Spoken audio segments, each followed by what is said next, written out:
Party ఫిరాయింపులపై 6 ఎమ్మెల్యేలకు speaker గడ్డం ప్రసాద్ నోటీసులు పంపారు. తాము పార్టీ మారలేదని ఎమ్మెల్యేలు చెప్పగా దానిపై సంతృప్తి చెందని స్పీకర్ మరిన్ని ఆధారాలు కావాలని కోరారు. త్వరలో ఎమ్మెల్యేల విచారణకు ట్రయల్ మొదలుపెట్టనున్నట్లు సమాచారం ఇచ్చారు. బాల్కొండ ప్రభుత్వ ఆసుపత్రిలో మెగా హెల్త్ క్యాంప్ కు విశేష స్పందన లభించింది. పలువురు వైద్యులు హాజరై రోగులకు ఉచిత పరీక్షలు చేశారు.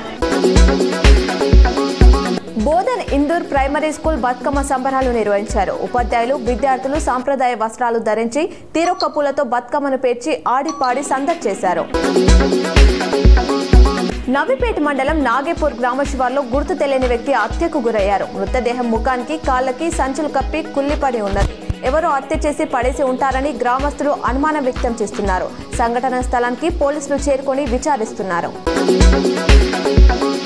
రెంజల్ మండలంలోని తాడ్బిలోలి గ్రామంలో లబ్ధిదారులకు కుటుంబ సభ్యులకు 4 లక్షల రూపాయల ఎల్ఓసి చెక్కును కాంగ్రెస్ మండల అధ్యక్షులు మొబిన్ ఖాన్ అందజేశారు.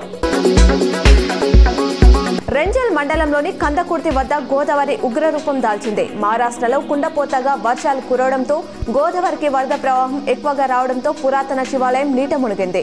అధికారులు అప్రమత్తమై తెలంగాణ మహారాష్ట్రల మధ్య రాకపోకలను నిలిపివేశారు.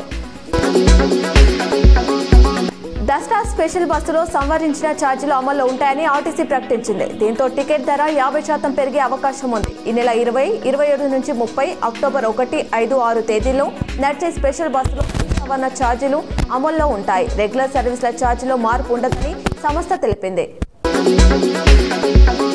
బంగారం ధరలు స్వల్పంగా పెరిగాయి. హైదరాబాద్ బులియన్ మార్కెట్లో ఇవాళ 24 క్యారెట్ల 10 గ్రాముల పసిడి ధర ₹160 పెరిగి ₹1,11,330కు చేరింది. ఇక 22 క్యారెట్ల 10 గ్రాముల గోల్డ్ ₹150 ఎగబాకి ₹1,02,050 పలుకుతుంది.